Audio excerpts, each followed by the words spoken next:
Ci siamo? Ci siamo? Sta per salire sul palco Nicola Porro ed Elon Musk.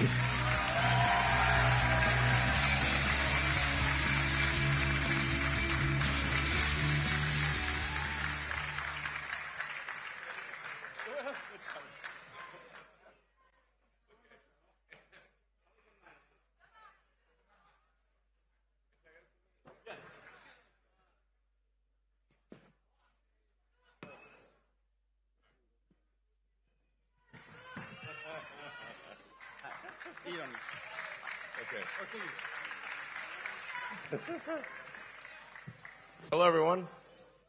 Is okay? Ciao. Ciao.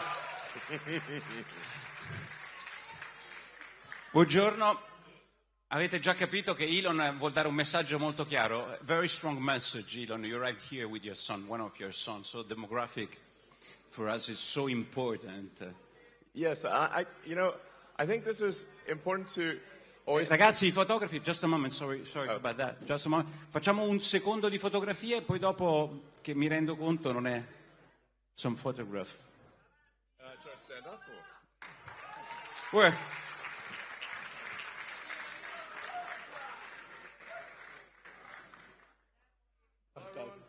Fantastico. Great.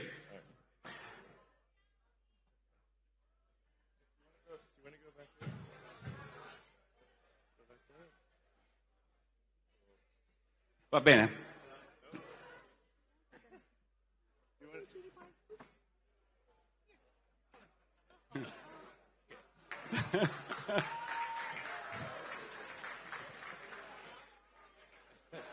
We can manage. All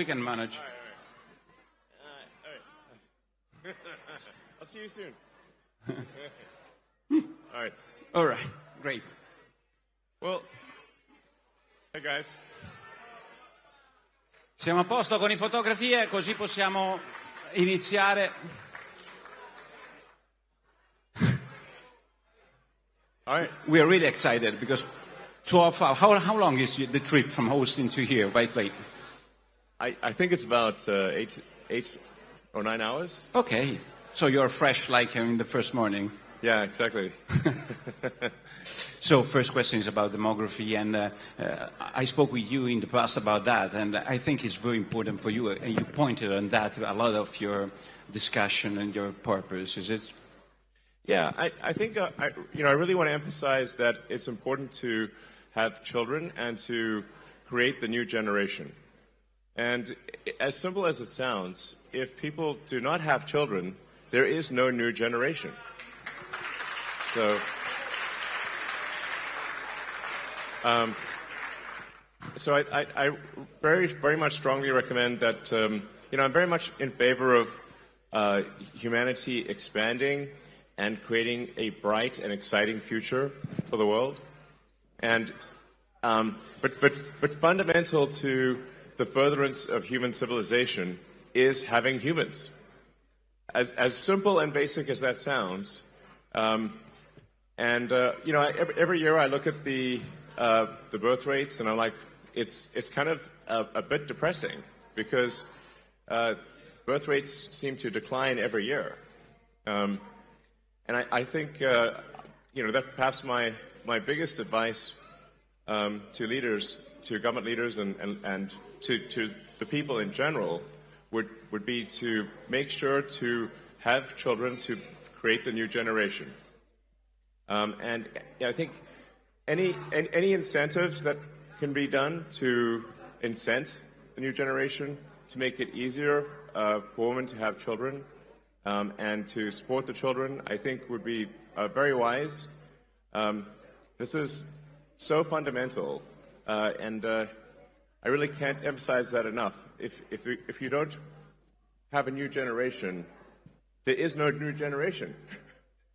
Or with current birth rates, I think it may be the generations birth rate is maybe half of the replacement rate. And what that means is in 3 generations, the population will be roughly 1/10 of its current size. In 3 generations, maybe 4 generations, the population will be 1/10 of its current size. So I always want to emphasize this point because it is so basic and fundamental that if there's not at least a birth rate which is keeping population constant, then a people will disappear. Disappear, Mr. Mas. Disappear. Disappear. We have a lot of immigration. Somebody says that immigration is important for that reason. What's your point on that? Immigration is coming in Europe and is coming in America from the south of America and then Europe from the south of the Mediterranean Sea. What do you think about that? Well, I think one can't depend on other countries for immigration. And in fact, if you look at, say, the population worldwide, and this is almost everywhere in the world, and it seems to be a function of how once a country industrializes, once a country urbanizes, the population immediately starts to decline. So one could say, for example, like China could not possibly solve its population with immigration because if you know, China is currently tracking to be maybe lose 40% of its population every generation. You know, that would be 700 million, 800 million people, or 700, roughly 700 million people. It's a lot, basically. You'd have to have the entire United States immigrate there twice every generation to simply maintain numbers, just for China. So immigration, there simply aren't enough numbers in immigration. And I think there is value to a culture, you know, and we don't want cultures. We don't want Japan to disappear. We don't want Italy as a culture to disappear. We don't want France as a culture to disappear. I think we have to maintain the sort of reasonable cultural identity of the various countries, or they simply will not be those countries. You know, Italy is the people of Italy. The buildings are there, but really, what is Italy? Italy is the people of Italy. Yeah.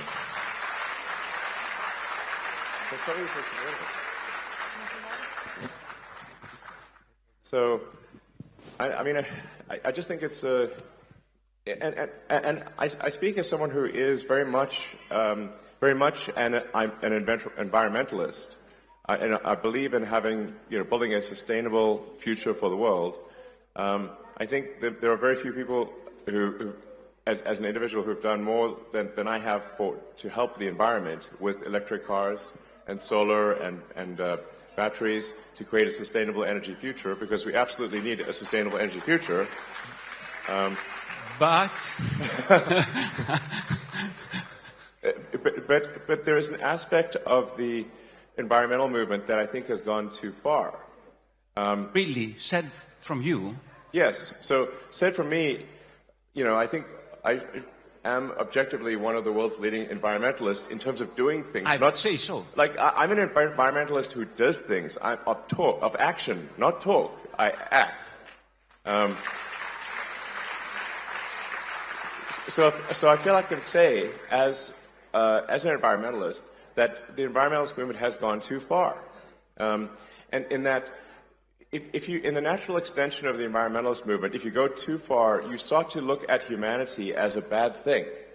You start to look at humanity as though we are a plague on the surface of the earth, as though humanity is a bad thing. And in fact, there are some people who think and say explicitly that, in fact, there was on the front page of the New York Times, there was a guy who said, there are 8 billion people on earth, it would be better if there were none. Which is crazy. Definitely. So you told me a joke about that. You told me once a joke about the cows and the problem with the cows. You remember that? Oh, yeah, don't worry about the cows. The cows are fine. Cows are not going to destroy the environment. Cows are fine. Yeah. Yes. You know, we have a lot of laws, European laws against all the people who work with them. You know, it's a big issue for us because it seems a green issue, but it's a very industrial issue for us. Yeah, I think farming and cows do not have any meaningful effect on the environment. Yes, underline, please. Yes, objectively, this is true. So if you say, like, there's really only one thing that matters from an environmental standpoint for carbon, which is that we are taking billions, eventually trillions of tons of carbon from buried deep under the earth and transferring it to the atmosphere and oceans. That's actually really all that matters is taking vast amounts of carbon from underground where it's buried and moving it into the atmosphere by burning it. And if you do that for long enough, eventually you will get climate change. Now, I think the climate change alarm is somewhat overblown in the short term. It's still a concern in the long term, but I think it's exaggerated in the short term. Great. Now, so I'm trying to thread the needle here between what, what is pragmatic and what is sensible, what really matters and what doesn't matter. What really matters is that over the long term, over the course of the next several decades, that we gradually reduce how many millions and billions of tons of carbon that we move from underground and to the atmosphere, because we're running sort of a climate experiment that is dangerous. But I also don't think that I think of it as a fundamental civilizational risk. It's not going to destroy life on Earth. It's not going to destroy humanity, but it will create hardship if you change the climate over many decades. So right.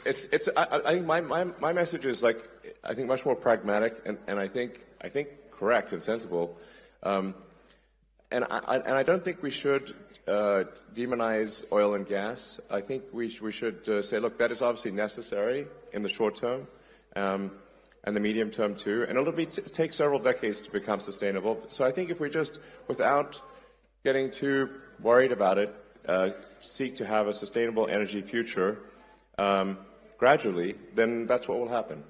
And so, but I think that some of the environmentalist movement is part of what is causing people to lose hope in the future. So I guess what I'm trying to say is that we should have hope in the future. We should be excited about the future, and we should build the future we want.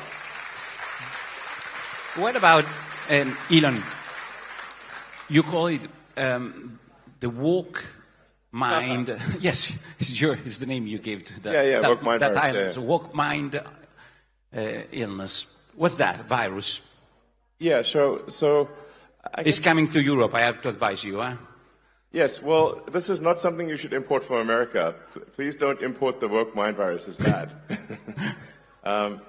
So, essentially, that to summarize maybe the woke mind virus, it consists of creating very, very divisive identity politics. So it actually amplifies, woke mind virus, in my view, amplifies racism, amplifies frankly, sexism, and all the isms.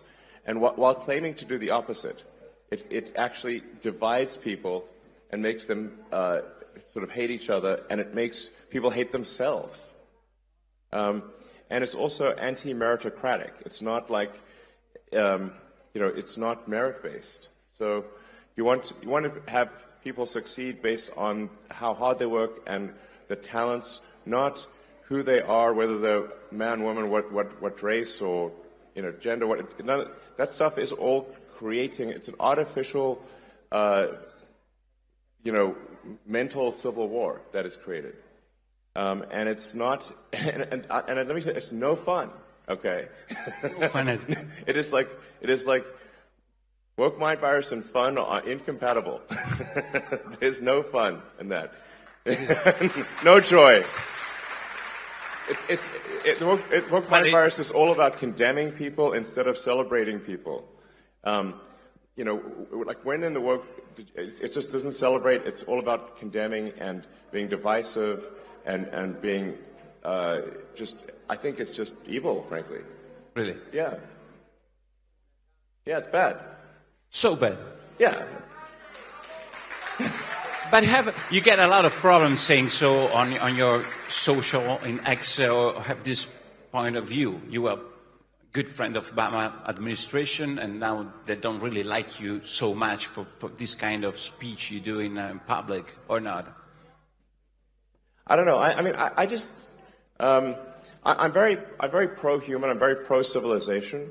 I'm in favor of humanity and our collective consciousness expanding on Earth and going beyond Earth, being a multi-planet species, a spacefaring civilization, and being out there among the stars and finding out the nature of the universe. Like all the things that, that seems like to me an exciting thing, something you can get really excited about. Is you can get excited. Like we want to have ideas that make you look forward to waking up in the morning, look forward to the day, look forward to the future. And, so you have to say, what excites you about the future? What moves your heart about the future? What makes you say, like, yes, I'm glad about what will happen in the future? That's what we must, focus on. And that's why we have to have a new generation. We've got to build and we've got to grow. And like I said, we understand the nature of this beautiful universe that we find ourselves in, and the meaning of life, or even what questions to ask about, the meaning of life. Let us explore this wondrous creation and have a good time doing it. Yeah. That's my philosophy. Let me go back for a little, because I want to ask you about your perception of Europe as a building, not as people. Because Europe do a lot of laws, want a lot of integration of cultures, different cultures, and has different approach to the immigration. We heard Meloni did a lot on that with Premier Rama, I see, in the first line of Albania. What do you think about this approach of Europe, approach as building, I would say, as an established building? Well, I should say, like, to be clear, on immigration overall, I'm very much in favor of legal immigration. I think that generally, I think one should welcome to a country anyone who is willing to work hard and is honest, has high integrity, and will add to any given country. If somebody is an asset to the country, why not have them join? That's obviously a great thing to do. So I think it's good actually to have an increase in legal immigration, and a simple legal with paper with just some approval process. Sure. But with the simple requirement that, look, if somebody is going to add to a country, like just really hardworking and high integrity, let them in. I think that's great. But if it's illegal immigration and there's no filter, well, how do you know who's coming in? You don't know. So you have to have some, basis for saying somebody should come in or not come in. And my argument is, like, it should be a very simple basis. Will they add to the country? Will they be a productive part of the economy? And do they admire the culture? Do they want to join because of the culture? Then that's great. But if there's no process for that, then you don't know. I think at least some number of the people that come in will not be necessarily. And I want to be careful because my words will be misconstrued. Yeah. I'm not saying all illegal immigrants are bad. I think perhaps most of them are good. But there will be some, if there's no process for reviewing, not at all, then how can you say that everyone who is an illegal immigrant is going to be honest and hardworking? You can't say that because you simply don't know. So I want to be clear, top line, pro-immigration, but let's increase legal immigration, but we should stop illegal immigration. I think this is just logical. You have a lot of companies. So that's right. You can drink because I want to do the list of the companies. Yeah. You have 5-7 minutes to do that. I mean, I'm joking with SpaceX, Neuralink. So many X's. All the X's. Guess what my favorite letter is? Okay. X, I guess. It's a good place to invest. Italy, and it's a good place to invest some of, not your money, but some investment from your company, of the American companies, of the, I would say, competitive companies in this place. What's your opinion? No, I think Italy is an incredible country, incredible culture. I love visiting. I love the Italian people. I think you guys are amazing. It's like, so, Talia.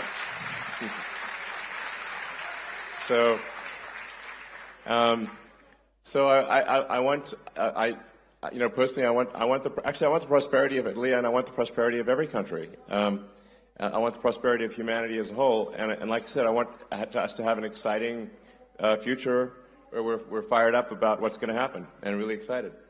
So, and I think,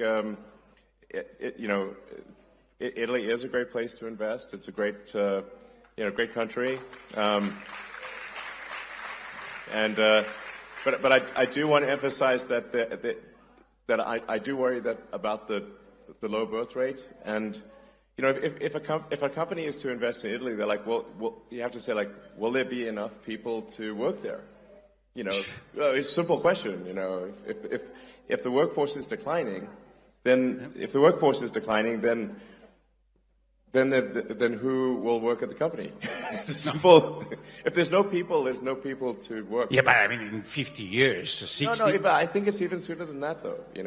You're so worried about that. Is the problem? I feel like a total Cassandra here, because I seem to be worried about it much more than other people. But there just needs to be people. If you don't make a new generation of people, there is no new generation of people. So that's it. I know I'm being repetitive here, but I'm just trying to state facts, So, and so it's a good place to invest. I agree. It's a good place to invest, and a wonderful country. So. Please make more Italians, is what I'm saying. You said once that the internet is the system, is the I write down your word, the nervous system of humanity. What's it? The internet, yes. You said once to me. And what's a long time ago, actually. Artificial intelligence for you? Sorry? Artificial intelligence. If that is the nervous system, artificial intelligence, use another metaphor. You asked me, what do I think of artificial intelligence? Obviously. Well, you can think of artificial intelligence as this is perhaps the biggest inflection point in intelligence since Homo sapiens.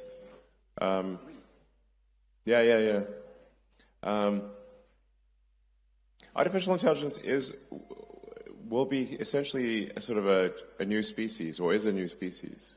So I think one of the biggest challenges, if I look at, say, civilizational risk, the risk to the future of humanity, birth rate is one of them. If we just don't have kids and dwindle away, that's one, which I've talked a lot about. The other is, there's always potentially nuclear war, of course, that kind of thing. Then AI is also an existential risk, and we need to be. I think we need to be careful with the advent of AI. But it is very much very much a double-edged sword. You can think of AI as kind of like the magic genie, that digital superintelligence will be capable of doing anything. Anything. Pretty much anything. But he doesn't have any consciousness. I'm wondering about that. I mean, there is a whole question of what is consciousness. In fact, so here's I've thought a lot about what is consciousness and where does consciousness arise. To say because I think in terms of physics, and at least if physics is true, then we go from a start of the universe where things are almost entirely hydrogen, and then if you leave the hydrogen out long enough, eventually it coalesces into stars, and then those stars explode, and then they recondense, and most of the mass in your body was once at the center of a star, which is kind of wild, billions of years ago. And So where along the lines of hydrogen to human does consciousness arise? You get very serious when you speak about that, huh? Yeah, no, it's a real question. If you leave hydrogen out in the sun long enough, it starts talking to itself. Here we are, hydrogen talking to itself. How to deal with that? So, if it is so important, how to deal? I mean, laws, personal behavior. How to deal with that artificial intelligence? This is a process. I mean, I think we need to keep a close eye on artificial intelligence. I mean, I am in favor of some regulatory insight, just so that someone can at least be a referee. Like, if you think of any game, like there's always a referee for a game. For industries that affect the good of the people, there are regulatory agencies that oversee those industries.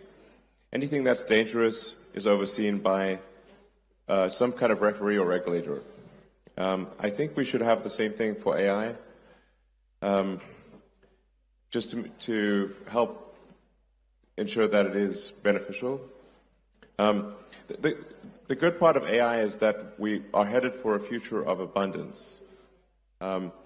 So AI and robotics will mean that there are no shortage of goods and services. There will be goods and services. If you can think of it, you can have it, basically.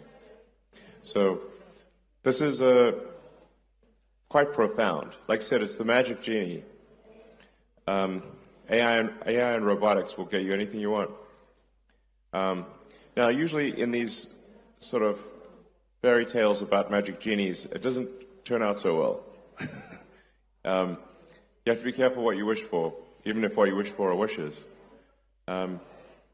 So it's just something we should be cautious about. okay. On the plus side, it will bring many benefits, like I said. It will usher in an age of abundance. So the positive scenario of AI is that there's an age of abundance, and there's no shortage of goods and services, that any scarcity that exists will be only because we define it to be scarce. So, and it does seem to be somewhat of an inevitable thing, AI. So, there's that supposedly that Chinese saying about may you live in interesting times. Well, I think we currently live in the most interesting of times in all of history, right now. So anyway, so my recommendation on AI is I think we want some kind of regulatory oversight just to make sure that it's beneficial AI. Great. Yeah. We hope so. I hope so. And what about the governments? Like, they are elected by people, like Meloni and this government and the other government. They have any risks, or what do you think about these challenge for the executive of the nations about all these new process? Sorry, I'm not sure I understand the question. What's the risk for the government of this artificial intelligence? Are there any risks? That democracy is finished? Well, I think there's certainly a risk of artificial intelligence affecting voting opinion, I suppose, and manipulating public opinion. So I think there's some risk of, AI manipulating the public. I think there's some risk of that. Okay. But I think, like I said, 80% probable that AI is beneficial, 20% harmful, something like that. I'm always worried because, we have a new government, it's 2 years, this government, almost 2 years. And we have a Europe, for us, is our artificial intelligence. It seems like artificial intelligence, but it's not very intelligent sometimes, Europe. And so I'm wondering, what do you think about the government and about Europe? For us, it's so important, the relation. I understand artificial intelligence in the future, but in the present, we have laws, constraints that comes from Europe. What do you think about that, if you have any opinion on that? What do you think about Italian government, which is trying to have a position? I would say a position, Meloni. I don't know if there's more than a position. You want me to be more tough than a position? It's okay. What do you think? It's good to have a position in Europe, to be, I would say, different from main course of European politics. Do you mean like country decisions versus EU decisions, or? Decision about green, about the politics, immigration? Oh. I mean, there's a separate question of, like, I think regulations in Europe, there are too many regulations. In general, I'm not speaking about a specific case of AI. I think one could look at this as overall a fundamental function of a stable civilization. The longer that any given civilization is stable and does not have a big war, the more rules and regulations will accumulate over time. So rules, regulations, laws, they are immortal. They never die. But people die. So if every year more and more rules, regulations, and laws are added, you will eventually make everything illegal. And you can think of it sort of like Gulliver's Travels, where Gulliver, if the nation is Gulliver, it's being tied down by one little regulatory string at a time. And eventually you have millions of strings, and then the giant can't move. And so I think there needs to be something where we delete rules, regulations, and laws, because if all we do is add them, eventually we will be able to do nothing. Okay. Shall I do some question about your companies? Because here there are all the young people, not only the young people from important Italian party, and most of them use the social network. They use X, and I saw in the past days that the CEO of Disney said, "I don't want to invest any advertising on X," and he's investing, for example, in the Meta, in Instagram, and he said there are problems of, I don't know which kind of problem they find on X. Yeah, some comparison. I want child exploitation on what Instagram. What's going on? Why an important investor like Disney says something so tough on X? What's going on there? Well, I think first of all, I think X will be fine. And we are actually already seeing advertisers return to X. So I guess they were, I don't know, upset with something I said or something, I don't know. But they, advertisers, I think, the brand advertisers are a little, they're always worried about their brand. And, maybe a bit more than they should be. But I think it's a short-term issue. Like I said, the advertisers, they sometimes get upset, but then they usually calm down and they return to advertising. So, come on, you know that there is the woke virus over there. Well, yes, I have to say so. I don't want to answer for you. Yeah, no, you're right. If we're going to fight the woke mind virus, then the woke mind virus will fight back. And unfortunately, Disney is deeply infected with the woke mind virus. In fact, if you ask an AI what is the most woke company on earth, it's Disney. Really?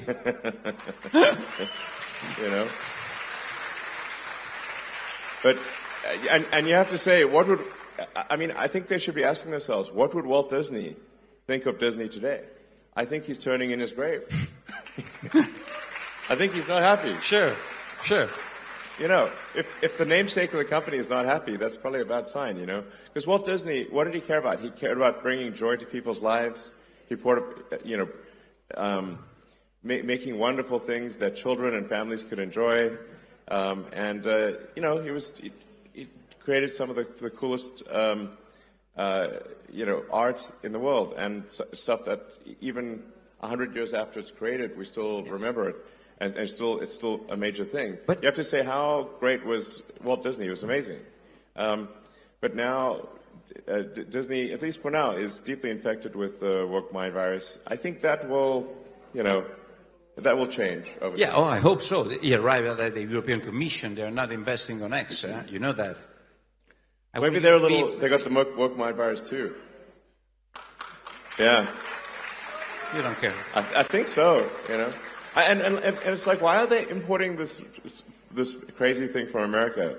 It's like, it's just some thing that was created basically by sort of far left crazy people in U.S. colleges, and now it's spreading all over the world. And it's like, like the thing is, the woke mind virus. It's not a message of joy. It's a message of division. Sure. It's not a message of love. It's a message of hate. And I was like, and so I'm like, let's. I don't know. I'm in favor of let's have a future that's got more love, more more, and let us build a fun, exciting future. And the woke mind virus is all about condemning one group and condemning this, condemning that. It's like, and it's also like just being it just wants to scold you all the time and treat you like I don't know. Who wants to be scolded? It's not fun. So anyway. I think we want to, have I guess at its heart, my concern is that the woke mind virus is anti-civilizational. End of civilization. Anti-civilization. I think civilization, sure. But if it represents a cost for your company, you have a trade-off between the cost of your position and the cost for the company. What's your choice, and how much is important in your behavior the free speech standing? That's the question. I do think free speech is incredibly important, because if people cannot speak their minds, and then we won't have a democracy. Democracy is the foundation of democracy is freedom of speech. So.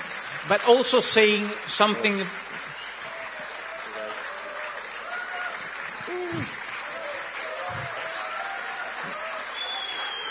So, Andrea Stroppa is laughing at that because he knows that it's so important for you. But tell me more about the free speech, because here is very important. A person here couldn't speak for a lot of people because they were considered mavericks and worse than that. Free speech for everybody is important, not just for the person who say the right things. It's correct. Exactly. No, exactly. The free speech means that free speech is only relevant. Free speech is only meaningful if you allow people you don't like to say things you don't like. So that's how you know it's working. That's how you know it's working. Because once you start to censor people you don't like saying things you don't like, it's only a matter of time before that censorship turns on you. Eventually, live by the sword, die by the sword. Live by censorship, die by censorship. Giovanni, ho ancora 5 minuti? Come funziona? No. 2 minuti. Vabbè, allora abbiamo 2 minuti. Ragazzi, qua per... Che cosa? Tutti fategli un applauso a Ilion. Dai, facciamo gli altri paio di minuti,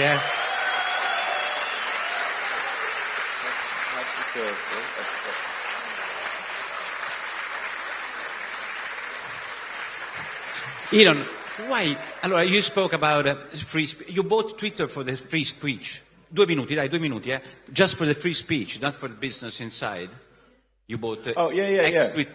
Well, I mean, here's the thing. So, I think you have to say, if civilization is not strong, if civilization doesn't grow, then nothing else matters. Profits don't matter if civilization collapses. There's no profits. There's no, we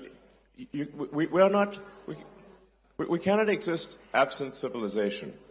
So sometimes people may say, well, is this an altruistic thing? I mean, I think for me, it feels altruistic, but even if one is not altruistic, even if one is very self-centered, you have to say, if you simply think long-term, you have to be pro-civilization because you cannot exist without civilization.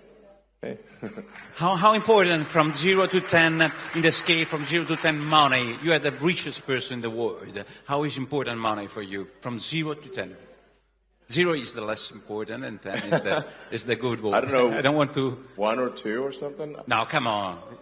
No, I mean... You have 1 to say, or 2. Just 1 or 2. Well, if you say like... The reason I guess I have what's so-called wealth, or it's really just shares in the company, is that I've created these companies.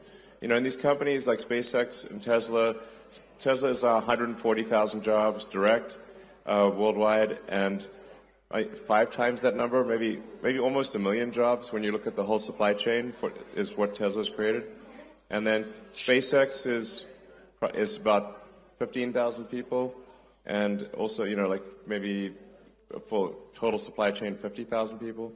So, you know, I mean, I've basically, with the help of many talented people, built these companies, and then the so-called these wealth statistics simply add up what the ownership is in the companies and say, okay, this is a certain amount of money. But I don't actually have that in money. I have it in stock. It's just that the companies have succeeded. But how was the last launch of the SpaceX? Tell me something. Last question, please, Giovanni. The last launch. I see Mauro there sitting on the floor. Why are you sitting on the floor? Are you worried about the highness? Hey, Mauro. How was the last launch? Was you were optimist about your SpaceX big? Yeah. So well, Starship. So the exciting thing about Starship is that it's the first rocket design that could make life multiplanetary, that could enable a self-sustaining base on the moon and a city on Mars. Because it's not just a very large vehicle, but it is designed for full and rapid reusability. So that would lower the cost of access to space by, I don't know, maybe 100 or more. And so, basically, it's the first rocket that is capable of building a base on Mars and a base on the moon. Yes, that's the, yeah. So, you know, there's the great Italian physicist Enrico Fermi. I'm a big admirer of Fermi, and he was very good at asking profound questions.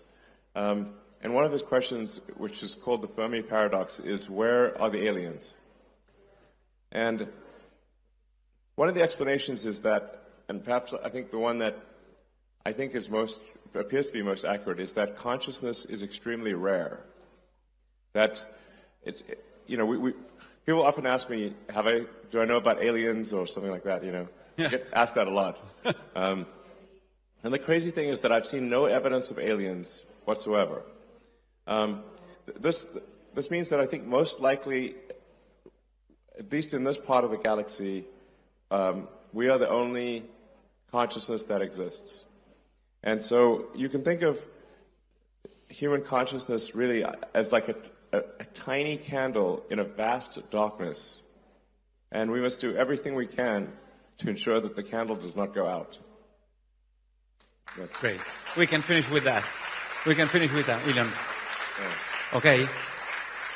We can finish with this. Oh, and so it's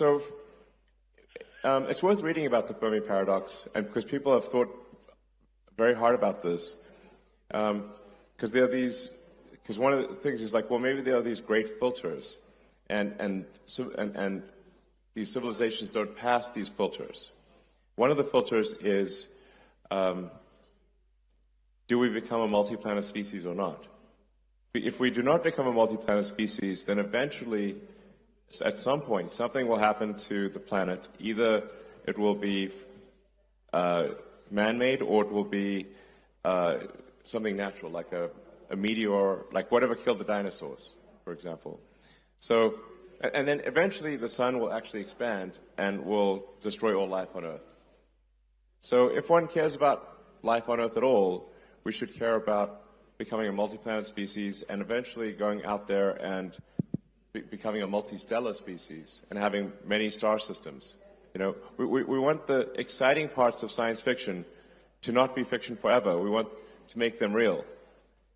And yeah. Great. So. Thank you very much, Elon. Give me your glass. Give me your glass. But for you, Elon.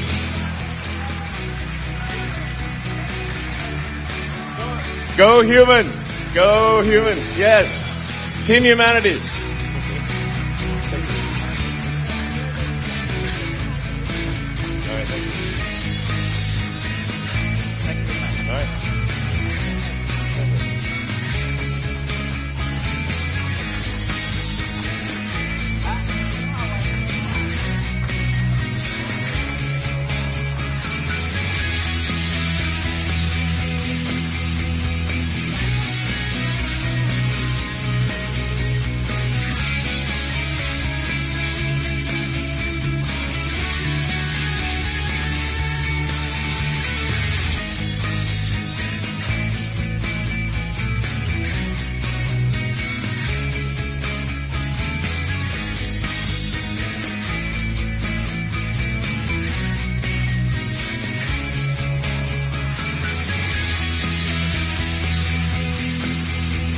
Sì.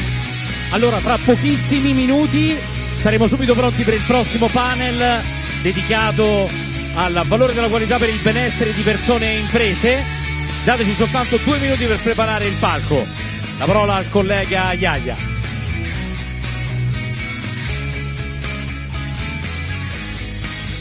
Come diceva il collega, il titolo Il valore della qualità per il benessere di persone e imprese. Intervengono il Ministro dell'Agricoltura e della Sovranità Alimentare e delle Foreste Francesco Lollobrigida, Orazio Schillaci, Ministro